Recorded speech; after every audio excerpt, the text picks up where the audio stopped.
Buenas tardes, Alba, buenas tardes. ¿Me oyes bien? Hola, buenas tardes. Sí, te escucho perfectamente. Vale.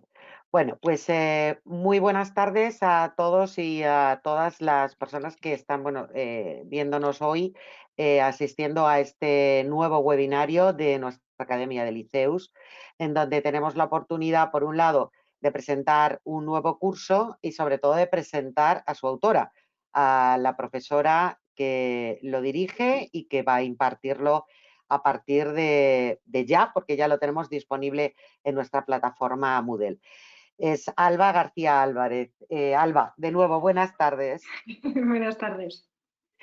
Bueno, lo primero, muchísimas gracias por estar aquí ya en unos previos navideños que tenemos y un viernes por la tarde, pero yo creo que es una buena oportunidad de poder empezar juntas estas fiestas, porque además como lo vamos a hacer de forma virtual, es una manera de hacerlo también muy segura, Alba. Vamos a presentarte un poquito, Alba. Tú has realizado un grado en arqueología por la Complutense de Madrid y lo finalizaste en el 2014. Y luego hiciste un máster en arqueología prehistórica también por la Complutense. Cuéntanos un poquito más sobre ti. Pues bueno, yo siempre tuve claro que quería ser arqueóloga. Lo que pasa es que mi formación ha ido cambiando a lo largo de los años. En un principio pensaba hacer protohistoria. Lo que pasa es que no sé si es debido al curso que realicé en la Complutense, todos los profesores eran de prehistoria. Me vi un poquito condicionada y cambié un poquito el rumbo hacia lo que era pues el periodo prehistórico, concretamente paleolítico medio y superior. Y bueno, pues a partir de ahí he ido desarrollando el resto de actividades que he ido haciendo a lo largo de mi formación profesional, tanto excavaciones como didáctica posteriormente. Porque una de las cosas que sí vimos en tu currículum, lo que pasa es que lógicamente no lo vamos a poner aquí porque es extensísimo, es tu larga y extensa, vamos, participación en excavaciones arqueológicas, donde has podido también adquirir bastante experiencia, ¿no? Sí, además de todos los palos, desde momentos tan antiguos como puede ser Atapuerca o Lesechiqui hasta incluso últimos neandertales en Gibraltar. Entonces sí, he intentado tocar un poquito todos los palos de lo que es el marco del Paleolítico.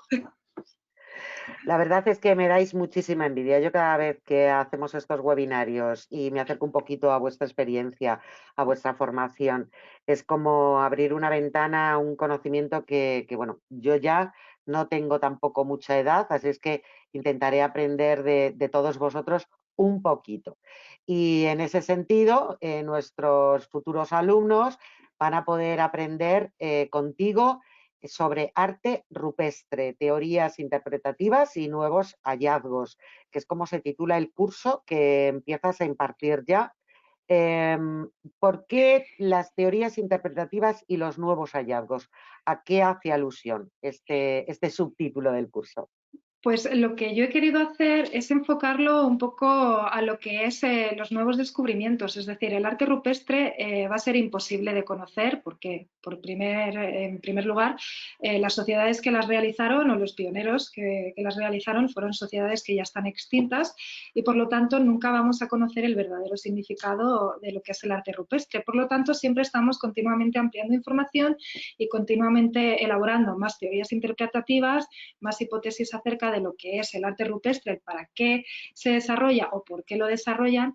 Y lo que pretendo a partir de este curso es como picar al alumno y que sea consciente de que continuamente estamos en perpetuo cambio, nunca vamos a saber conscientemente y realmente por qué se desarrolla el arte rupestre y hay que pensar de una manera un poquito crítica, ¿no? Entonces, lo que pretendo es Bueno, eso, pues picar ya, al alumnado. ¿cómo vas a picarnos? ¿A través de qué estructura docente tiene el curso? Pues el curso se va a estructurar en 7 temas. El primer tema hace alusión a lo que es las primeras investigaciones en cuanto a los precedentes del desarrollo de la investigación en el ámbito del arte rupestre durante el Paleolítico. Es importante decir y dejar claro que lo bonito de esta asignatura es que el arte rupestre, el arte en general, es un rasgo inherente del ser humano que nos habla en términos de capacidades cognitivas y complejidad social y desarrollo intelectual. Hay que tener en cuenta que el ser humano es el único capaz de hacer arte, que lo llevamos desarrollando desde momentos muy remotos en distintas sociedades, en distintas partes del mundo, incluso ya desde la prehistoria, aunque quizá la pregunta clave es preguntarse por qué empieza en la prehistoria y qué pretenden los seres humanos que vivieron en ese momento desarrollando este tipo de actividad. Entonces, lo que pretendo es dar una posible respuesta a esta cuestión, pero claro, hay que empezar pues, por el principio, que son los precedentes y las primeras investigaciones. Hacemos alusión en un primer momento, en este primer tema, a las primeras alusiones que hacen referencia al arte rupestre. En cuanto a las crónicas, pues ya nos demuestran que a partir del siglo XVI ya empezamos a tener testimonios de primeras representaciones de arte parietal. Claro, es evidente que esas sociedades que acababan de salir de la época medieval no eran, para ellos no era posible pensar en la existencia de una sociedad tan pretérita. ¿Cuándo se produce el pistoletazo de salida en cuanto a la adjudicación del arte, no solo rupestre, sino del arte paleolítico como tal? Pues a partir de finales del siglo XIX. Aunque hay que dejar claro que en este momento la sociedad estaba muy condicionada, era otro tipo de sociedad en la que no se pensaba tampoco que las posibles sociedades paleolíticas pudieran desarrollar arte rupestre como tal, aunque sí que pudieron dictaminar que sí eran capaces de realizar arte en cuanto a arte mueble, puesto que es mucho más fácil de adjudicar a un periodo prehistórico concreto, ya que el arte mueble aparece en contexto estratigráfico conocido, muchas veces desarrollan el arte mueble sobre material óseo de fauna extinta. Por lo tanto, este tipo de observaciones, de evidencias, sí que permitieron que a finales del siglo XIX se pudiera dictaminar como tal: hay existencia de arte paleolítico, pero no se pudo adjudicar el arte rupestre como arte paleolítico como tal, por la imposibilidad de asociarlo a un contexto estratigráfico. La cosa va a cambiar un poquito después, ya a partir de principios del siglo XX, cuando se descubrió Altamira. Es en este momento cuando comenzamos en el debate por excelencia, en la que diversos investigadores de gran calibre pues, se ponen en contra y otros a favor de lo que puede ser la existencia del arte rupestre paleolítico. Lo importante de este debate no es que nosotros sepamos si el arte rupestre paleolítico existe, es verdadero o no, puesto que ya sabemos que sí, sino que lo importante de este tema va a ser que el alumno adquiera un pensamiento crítico de cómo los investigadores, a falta de más evidencias, sobre todo de dataciones que puedan dar una fecha concreta para establecer la adjudicación de las pinturas a un periodo paleolítico, pues pudieron dictaminar, aún expensas de esto, que se podían correlacionar las pinturas a un periodo paleolítico. Entonces, lo importante de este tema es esto. Como ya digo, es a partir de principios del siglo XX cuando finalmente el debate declina a favor de la existencia del arte rupestre paleolítico, y es a partir de ahí cuando se produce el pistoletazo de salida en cuanto a las investigaciones de las excavaciones de contextos prehistóricos, tanto en España como en otros lugares de Europa, sobre todo en Francia y en Alemania. El tema 2 es importante porque, una vez teniendo en cuenta esto, teniendo en cuenta que ya se ha aceptado la existencia del arte rupestre en cuanto a sociedades paleolíticas, es importante entender en qué contexto surgen, porque a lo largo del Paleolítico no se desarrolla el arte rupestre de similar manera. Es decir, el arte rupestre se desarrolla en un momento clave del Paleolítico. Por eso es importante conocer el marco cronocultural. Y digo aparentemente porque siempre hemos pensado que el arte rupestre ha sido causante la sociedad causante es el Homo sapiens, es decir, las sociedades de humanos modernos, pero ya veremos a lo largo del tema que esto no es así, aunque lo que pretendo con este subapartado del marco cronológico es demostrar cómo el desarrollo de ciertas sociedades no solo implica un desarrollo en cuanto a la plasmación del arte rupestre, sino que también desarrollan todo lo que viene asociado a su cultura, tanto instrumental lítico, estrategias de caza, también el modo de su subsistencia. Entonces, todo va evolucionando y eso se plasma en el arte rupestre. Es decir, el arte rupestre es un reflejo de la sociedad en la que se circunscribe. Por lo tanto, también es muy interesante e importante conocer la temática del arte rupestre. Todo el mundo suele pensar que lo que más representan en el arte rupestre, sobre todo durante el Paleolítico, son animales. Ya veremos que esto no es así. Muchas veces pensamos esto, caemos en este error por nuestro desconocimiento y también porque lo lógico es pensar que estas sociedades que se basaban en un sistema de vida mucho más, entre comillas, simples, es decir, eran cazadores, recolectores, basaban su subsistencia en la caza de animales, lo que más representaban animales, y esto no es así. Recalco sobre todo la importancia de la representación de los animales, porque también tenemos que tener en cuenta más actividades en cuanto a nivel arqueológico que nos aportan información, tanto la taxonomía como la zooarqueología.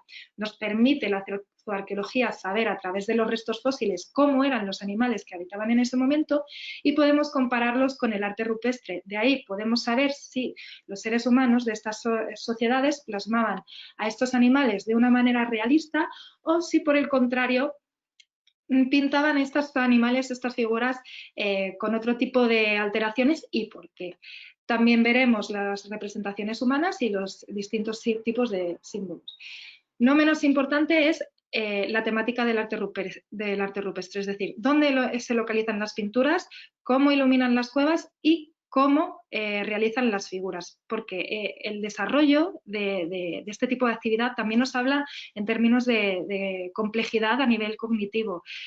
Muy importante tener en cuenta que las pinturas se localizan en una parte concreta de la cueva y si las cuevas las dividen en función de las actividades que quieren realizar, eso también nos va a aportar mucha información. El por qué en determinadas zonas de la cueva realizan sus actividades de la vida cotidiana y por qué precisamente en la parte más profunda de la cueva es donde desarrollan las actividades prehistóricas.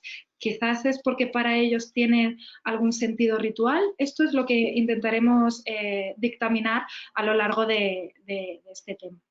Muy importante también conocer cómo desarrollaban las distintas actividades en cuanto a nivel pictórico se refiere, pues no solo se pinta, sino que también se graba, se piquetea, se tampona. Entonces, esto también nos habla en términos de complejidad cognitiva, puesto que hay que conocer que eran capaces de conocer no solo la fauna con la que vivían, sino también el lugar en el que realizaban las actividades y el soporte. Y esto es muy importante porque nos ofrece mucha información. Realmente podemos decir que eran sociedades prácticamente, podríamos decir que eran arquitectos de la prehistoria, utilizaban el volumen para completar sus figuras. Y si nos centramos concretamente en este tema, podemos abrir los ojos y ver que realmente son sociedades mucho más complejas de lo que nosotros solemos pensar debido al desconocimiento. A partir del tema 4 ya entramos en lo que es la parte más compleja de lo que es el arte rupestre. Pues veremos qué maneras de datar podemos utilizar para la consecución de una cronología en cuanto al arte rupestre. Ya he dicho al principio que en un primer momento sí que se atribuyó el arte mueble como arte paleolítico, pues es más fácil de atribuir a un periodo cronológico concreto, puesto que sale en contexto estratigráfico, pero con el arte rupestre nos encontramos más dificultades, puesto que no aparece en contexto estratigráfico, a no ser que sea oculto por sedimento y por eso podamos dictaminar. Entonces, pasaremos a ver en este punto qué métodos de datación podemos usar, tanto datación absoluta como datación relativa, y luego entraremos más en detalle en las dataciones absolutas que nos proporciona el carbono 14, las series de uranio torio y la termoluminiscencia, haciendo hincapié sobre todo también en qué dataciones son mucho mejores que otras, pues unas deterioran más las pinturas, otras dan una cronología puntual y no permiten ir más allá, etcétera, etcétera. Quizás el punto clave sería el punto número 5, en el que se establecen las diversas interpretaciones que se han dado hasta la fecha del arte parietal paleolítico. Como he dicho en un principio, no se puede saber nada, constantemente estamos en constante cambio, descubriendo más cosas, entonces es muy posible que las interpretaciones sigan fluyendo, es decir, nos encontremos con más interpretaciones, pero voy a hacer hincapié en las que suelen ser más habituales o las más conocidas por lo que es el ámbito arqueológico, como son el arte por el arte como magia simpática, el estructuralismo, el arte como medio de comunicación, de educación, prácticas rituálicas o chamánicas y como expresión del conocimiento astronómico. Aunque sería interesante que incluso los alumnos plantearan debates y posiblemente nuevas interpretaciones, porque como ya digo, esto está en constante cambio, cada vez se va actualizando la información y es posible que podamos desarrollar más interpretaciones. Acercándonos al final, hablaremos de la transición del arte paleolítico al arte que se va desarrollando durante el neolítico, porque es importante entender que el cisma que se produce en la sociedad hace que no solo se produzcan cambios en la misma sociedad, es decir, se pase de ser una sociedad, entre comillas, simple, es decir, cazadora y recolectora, a una sociedad un poquito más compleja, en la que basan su sistema de vida en la agricultura y en la ganadería, sino que también esto se traduce en un cambio en cuanto a la plasmación de sus ideas, porque es muy importante decir que el arte es reflejo de la sociedad, pero también es reflejo de las ideas de esa sociedad. Entonces, este cisma en el cambio de estas sociedades también se traduce en un cambio en cuanto al desarrollo pictórico y esto nos aporta muchísima información. Haremos alusión, claro, al arte levantino y al arte macroesquemático, que son dos tipos de arte que se dan simplemente en lo que es la península ibérica. Intentaremos establecer las diferencias entre este tipo de arte, el levantino y el macroesquemático, con el arte que se produce durante el Paleolítico, intentando ver las diferencias en cuanto a no solo cómo pintan y cómo desarrollan lo que son las pinturas, sino qué tipo de soporte utilizan, dónde el contexto, porque el contexto también cambia, en el Paleolítico pintan en una zona concreta, en el Neolítico pintan en otra, el tipo de pigmentos también es diferente, el soporte también es diferente, entonces esto nos permite también hacer inferencias en cuanto a es posible que pinten de manera diferente porque las sociedades se comportan de manera diferente y por qué. Eso es lo que intentaremos descubrir, el por qué.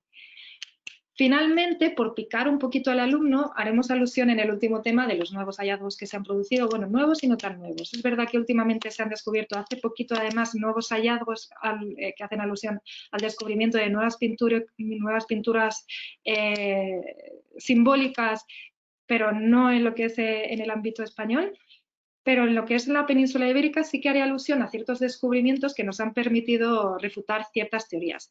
Y esta última imagen es muy importante porque hay que tener en cuenta que muchas veces nosotros, por nuestra propia subjetividad, es decir, el entorno en el que vivimos, solemos proyectar nuestro pensamiento a las sociedades prehistóricas y esto no se debe hacer. Un claro ejemplo es el de esta diapositiva en el que se ve pues, a los hombres realizando todo tipo de actividades. Los hombres cazan, los hombres pescan, los hombres pintan, los hombres hacen fuego y ya veremos que esto realmente no es así, que hay nuevos hallazgos que incluso nos han permitido refutar teorías establecidas anteriormente, incluso nos permiten refutar ciertas ideas que nosotros por nuestra subjetividad y el entorno en el que vivimos también podemos caer en el error de pensarlas y atribuirlas al pasado. Bueno, y todos estos temas, todos estos temas interesantísimos, yo me haría cada vez que presentáis un curso, yo me lo haría entero, completo. Bueno, de todas formas lo hago casi, pero más profundamente. Digo, todos estos temas los tendrán disponibles en la plataforma Moodle, que es desde donde hacemos todos nuestros cursos, siempre de forma online, y van acompañados de una serie de recursos. Una bibliografía extensa que siempre van a tener al final de cada uno de los temas, pero también creo que has recopilado otro tipo de recursos también para ayudar a los alumnos, ¿no? Sí, tanto material audiovisual y luego, como ya digo, como esto es un constante no parar de información, iré subiendo paulatinamente cada información nueva que vaya llegando. Sí. Está muy interesante el tema también de los foros, en donde pueda haber un debate entre los distintos miembros del curso, de alumnos, alumnas que participen en él, que puedan también aportar sus distintas teorías, puntos de vista y demás. Pues hasta aquí, Alba, ha sido un placer inmenso tenerte esta tarde con nosotros. El placer es La mío, verdad muchas es gracias. que poder presentar un profesorado tan joven como el que os estáis incorporando al ICEUS en los últimos tiempos y tan preparados es un orgullo para nosotros y un placer del que disfrutan sobre todo, pues eso, todos los alumnos que tienen la curiosidad por seguir aprendiendo todo este tipo de materias. Hasta aquí, Alba, nada más que darte las gracias. Ya en A las fechas que vosotros. estamos, felicitarte las fiestas por Igualmente. anticipado y felicitársela a todos los que están ahora mismo también al otro lado de nuestras cámaras escuchándonos y viéndonos. Y les esperamos pues tanto en el curso como en el siguiente webinario al que quieran acudir. Alba, gracias por estar aquí. Buenísimas Muchas gracias. tardes Muy y buenas tardes. te esperamos más adelante, seguro que en otro webinario de otro curso de los que estás ahora mismo preparando para el Sí, año que viene. eso es, eso es. Muchísimas gracias por todo. Gracias, Alba. Hasta Hasta ahora. Nos luego. vemos. Saludos.